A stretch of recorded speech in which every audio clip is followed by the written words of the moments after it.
कहती है सुनो जाना, मोहब्बत मोम का घर है। तपशे बदगुमानी की कहीं पिघला न दे इसको।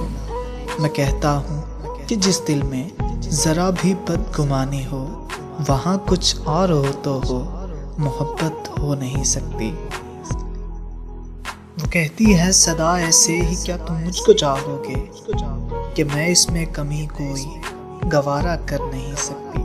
मैं कहता हूँ मोहब्बत क्या है, ये तुमने सिखाया है। मुझे तुमसे मोहब्बत के सिवा कुछ नहीं आता। वो कहती है जुदाई से बहुत डरता है मेरा दिल, कि खुद को तुमसे हटकर देखना मुमकिन नहीं है। मैं कहता हूँ यही खदशे बहुत मुझको सताते हैं, मगर सच है मोहब्बत में जुदाई साथ चलती है।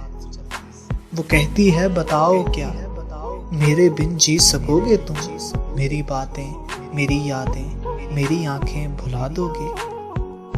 मैं कहता हूँ कभी इस बात पर सोचा नहीं मैंने, अगर एक पल को भी सोचो तो सांसें रुकने लगती हैं।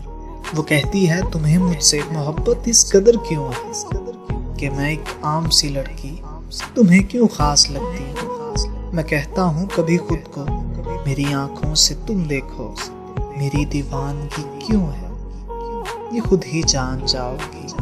वो कहती है मुझे वाबस्तगी से देखते क्यों हो, कि मैं खुद को बहुत कीमती महसूस करती हूँ। मैं कहता हूँ मताए जान बहुत अनमोल होती है, तुम्हें जब देखता हूँ मैं जिंदगी महसूस करता हूँ। वो कहती है मुझे अल्फाज के जुगनू नहीं मिलते, कि तुमको बतला सकूं कि दिल में कितनी मोहब्बत है। मैं कहता हूँ मोहब्बत तो निगाहों से झलकती है, तुम्हारी खामोशी मुझसे तुम्हारी बात कहती है। वो कहती है बताओ ना किसको खोने से डरते हो, बताओ कौन है वो जिसे ये मौसम बुलाते हैं। मैं कहता हूँ मेरी शायरी है आईना दिल का, जरा देखो बताओ क्या तुम्हें इसमें नजर आया। वो कहती है आतिफ जी बहुत बातें बनाते हो, मगर सच है ये बातें बहुत ही शाद रखती हैं। मैं कहता हूँ ये सब बातें ये फसाना एक बहाना है, कि पल कुछ जिंदगानी की तुम्हारे साथ कट जाए, फिर उसके बाद खामोशी का दिलकश रक्स होता है। निगाहें बोलती हैं और लब खामोश रहते हैं।